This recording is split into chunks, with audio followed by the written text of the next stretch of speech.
Last week was our first playoff game, and my plaque psoriasis was so itchy under all my gear. Sometimes just thinking about scratching could take me out of the moment. And then my doctor told me I could get clearer skin with a pill called Otezla.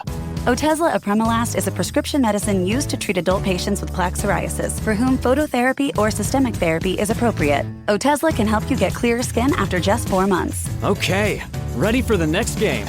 Talking to my doctor about a pill was a total game changer. Don't use Otezla if you're allergic to it. Get medical help right away if you have trouble breathing or swallowing, swelling of the face, lips, tongue, throat, or arms. Severe diarrhea, nausea or vomiting, depression, suicidal thoughts, or weight loss can happen. Tell your doctor if any of these occur and if you have a history of depression or suicidal thoughts.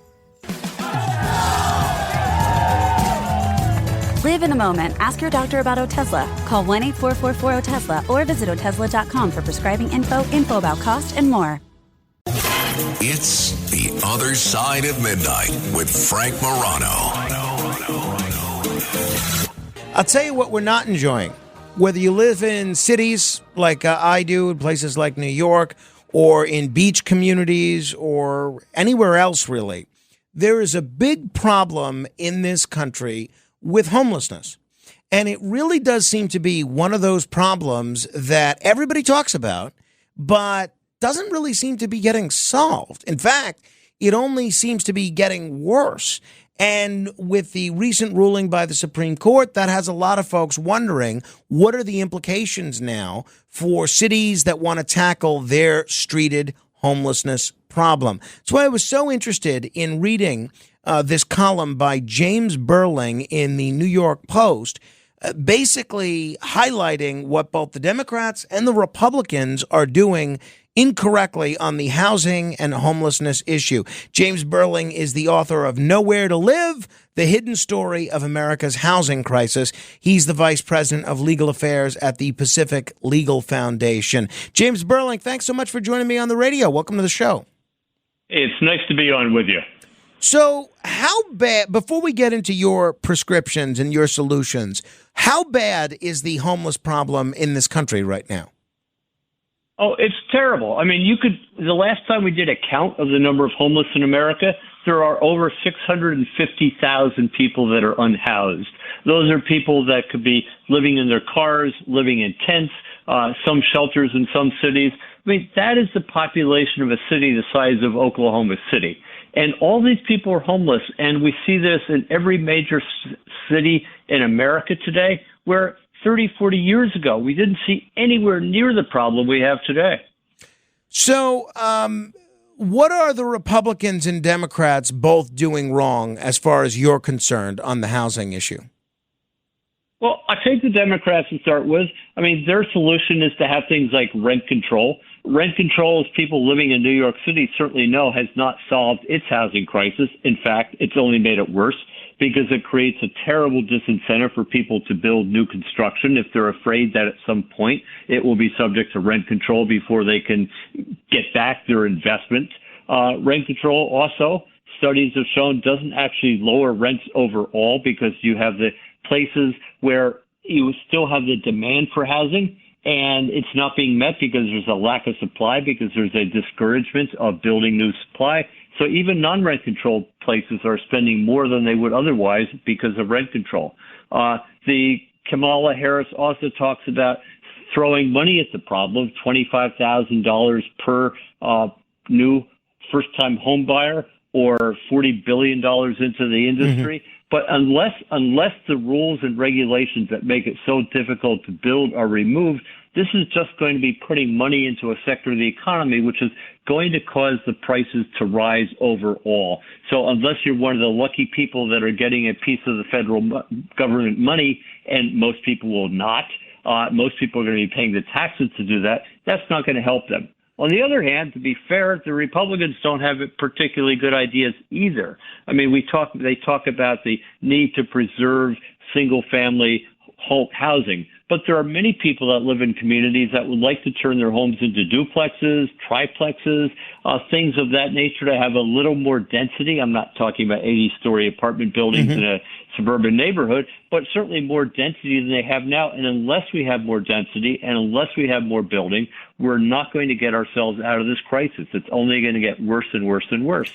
James, break down for us what the Supreme Court did when it came to the cities and their right to remove streeted homeless from sleeping on the street.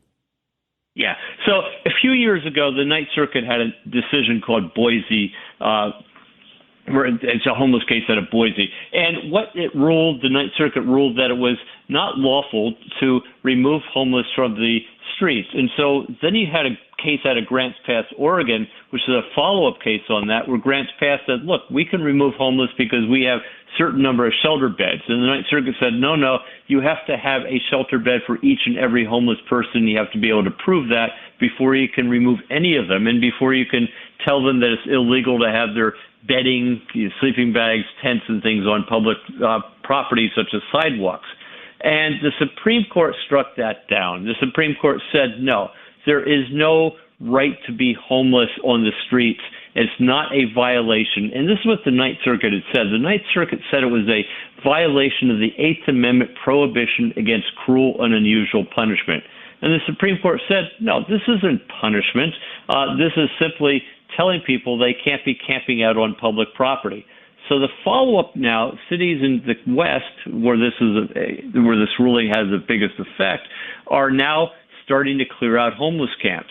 But what they're going to be doing, in fact, is just moving the problem from one camp to the next, and they're not solving the underlying problem, which is we need more homes and apartments, period. So I know what you're opposed to. You're opposed to rent control. You're opposed to throwing money at the problem. What's the James Burling solution for solving the homeless problem in our country? We have to remove a lot of the rules and regulations that make it so very difficult to build new housing. This could include some of the excessive zoning.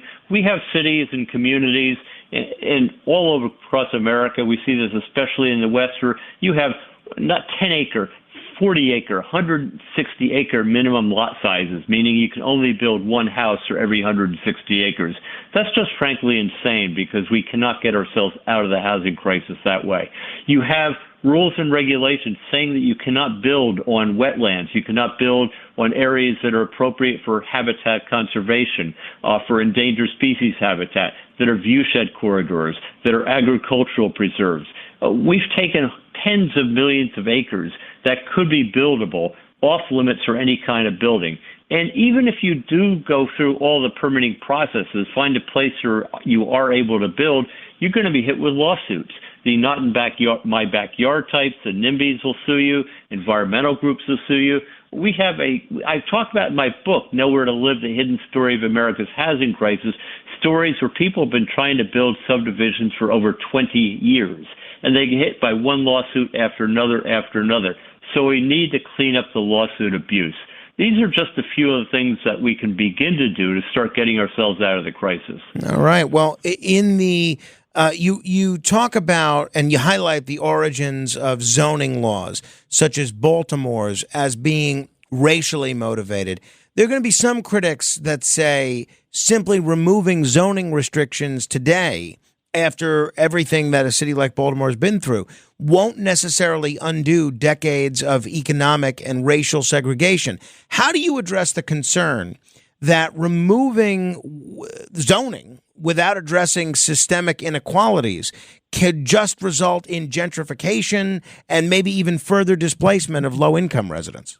Yeah, and I talk about reform zoning, not get rid of all zoning altogether, because that's a drastic step I don't think people would stand for. But you're right. We have had a long history, starting with Baltimore in 1910, which passed the nation's first zoning ordinance that made it illegal for a black person to move into a white neighborhood under penalty of up to a year in jail or equivalent today of $3,000 in fines. So if you reform zoning to allow more places to be built, to get rid of the economic exclusion where you have large lot zoning in suburbs where people who are of working class means, the typical carpenter, the typical teacher cannot afford a home anymore. It will be a long time, but it will begin to eventually ease the problem. Now, there are systemic problems that is caused by the racism. There is problems that you have people that have been able to have homes for generations, have all that built up wealth, where people that have not been able to move into good neighborhoods because of the racist and economic exclusion zoning that we've had. It's going to be difficult. I don't think reparations are the answer, because just throwing money willy-nilly at problems doesn't solve them. But I think we have to make a concerted effort at every community level and ask ourselves the question, are we allowing enough building for working class people to live in our community? And if not, we have to fix the zoning, and we have to invite people in who would otherwise not be able to live in our community. So, same thing for young people starting out. Are we building enough homes for our children to have a place to live? In too many cases, the answer is no. So let's talk about supply and demand. You place significant blame on rent control and zoning or irresponsible zoning or reckless zoning for limited housing supply. But in cities like Houston, where zoning is minimal, housing affordability is still a problem. How do you reconcile that with your argument that deregulation would solve the housing crisis? ChatGPT Plus is free for college students through May. Here's the thing. You've got a lot to do between now and then. Studying for finals, writing papers, trying to keep your life on track. And ChatGPT can help with all of it. It can quiz you for your econ exam, make a study guide from your French notes, plan out your meals and study breaks. It can get really specific on how you like to learn. It can even help you come up with ways to stop procrastinating. So from now until summer break, take advantage of all the ways ChatGPT can make your life easier. Restrictions apply. This episode is brought to you by Netflix. 3 couples, 4 vacations, a lot to unpack. Watch The 4 Seasons, a new series starring comedy favorites Tina Fey, Steve Carell, Will Forte, Coleman Domingo, and more in a hilarious and heartfelt love letter to long-term relationships. Based on the original Alan Alda film. Watch The 4 Seasons, streaming now only on Netflix. Well, my response is that a state like California, one way it has found to solve its housing crisis is to export its people to places like Texas. So Texas is growing leaps and bounds because so many people from California and other coastal cities have moved to places like Houston where you can build, and they're moving there faster than Houston can build out of it. So Houston is trying to solve California's problem. So, yeah, Houston's this great example of a city with minimal zoning. Prices there are lower than many other places of the country. Prices there are affordable for a much larger segment of society, but it's still becoming a problem. And I put the blame on states where building is so difficult, causing people to move to places like Houston. Your piece and your book, which I haven't read, but I'm looking forward to reading, emphasizes the negative role of government in housing. But in cities like Vienna, where public housing is a significant portion of the housing stock, affordability and availability are not nearly as bad in terms of a problem. Explain why you think that a largely private, market-driven solution would work better in the U.S. Because that has how we have gotten ourselves out of the crises in the past. In my book, I talk about one of the housing crises we had in New York City in the late 1800s, where you have massive waves of immigrants coming into the country, not unlike what we're having now, and the tenement conditions, the slum conditions in New York City in the ethnic neighborhoods were just absolutely appalling. I talk about in my book, Nowhere to Live, where you had tenements with no running water, no sewage, and no air. And by no air, I don't mean air conditioning. I mean, there were no windows in many apartments, just an open corridor where you could open your door and have a common corridor in the center. So we built our way we got rid of these slums, we built our way out of it, and we can do it again. America is great, innovative. The private sector has done amazing things in this country, and if it's unleashed again, we can do it again. I understand, obviously, there's a problem with housing supply. That is something that, especially in cities like mine, people take note of. And increasing housing supply seems like a straightforward solution. But many of the new developments in major cities are luxury units that remain totally unaffordable for, forget about a poor person, the average person. How do you ensure that increasing supply translates to affordable housing, not just high-end apartments that cater to the wealthy? When developers have such a limited areas that they can develop on, and when there is such huge demand, they're going to get the most profit they possibly can, which today is in luxury housing. But in many parts of the country, it's illegal to build the starter homes that we used to rely on. You cannot build duplexes. You cannot build triplexes. You cannot build the small homes that used to be starter homes. If my first home that I bought in the 70s was 900 square foot, 2-bedroom, 1-bath. It was great out in the suburbs of Tucson, Arizona. It cost me $20,000. You can't build homes like that in many parts of the country. So developers build what they can on the large lots they can, the luxury apartment buildings, because if you have such a limited number of things that you can build, that's what you're going to build. If the market was opened up and you could build a lot more, there would be people that specialize in building much more affordable housing.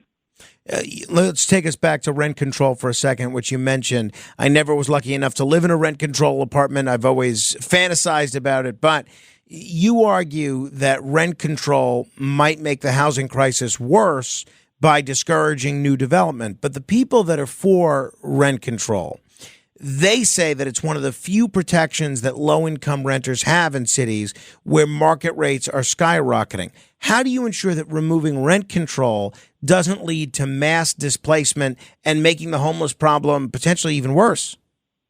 Yeah, I think as a practical matter, if you remove rent control, it has to be done gradually over a period of time, because otherwise it's going to be very difficult. But if you make rent control, the removal of rent control, at the same time, you allow more buildings, a lot more building of new apartment buildings where there is a guarantee that you're not going to have rent control in the new buildings forever. I think that would make a big difference in ameliorating the otherwise what would be a shock to people that have been relying on rent control for a long time. When you start creating problems and problems on top of problems, it's difficult to get out of the mess you're in. But sometimes you need to have a little hard medicine in order to solve the problem. And unfortunately, with rent control, it is going to be a bit of a shock to the system, but there are ways, if it's done slowly and properly, I think we can make sure that we don't have the sort of displacement that people would fear. Let me end with what you were saying about NIMBYism. And I don't know of a political figure that hasn't complained about some projects stopped by this not in my backyard mentality. But that attitude, not in my backyard, is a major factor in blocking housing projects, particularly affordable housing. Given how ingrained local resistance is, how do you propose overcoming political barriers like that in order to allow more development? How does that happen? Well, it has happened in states like Montana and to a limited degree states like California and Oregon and some other cities where the states and some of these cities have said, look, we have to reform single-family large lot zoning to allow duplexes, to allow triplexes. And people, when they may be opposed and they're afraid of big public housing projects, which often are poorly built, poorly designed, poorly managed, and the only thing government does well with them is blow them up. People are afraid of that, but they're not necessarily afraid of having duplexes and triplexes or even small apartments in their communities. And you have to overcome that resistance, and sometimes local governments have to accede to what the state governments say. The state governments give the power to local governments. State governments can control what happens at the local level. And sometimes the state governments are just going to have to come in and say, hey, you communities have to allow more affordable housing in your community. All right. James Burling, I appreciate the conversation. If people want to learn more about this, they could check out your book, Nowhere to Live, The Hidden Story of America's Housing Crisis. Thank you, James. It's been a pleasure to be with you. My pleasure. If you want to comment on any portion of our discussion, feel free to do so at 646-720-0635. That's 1-646-720-0635. This is The Other Side of Midnight. I'm Frank Morano. Straight ahead.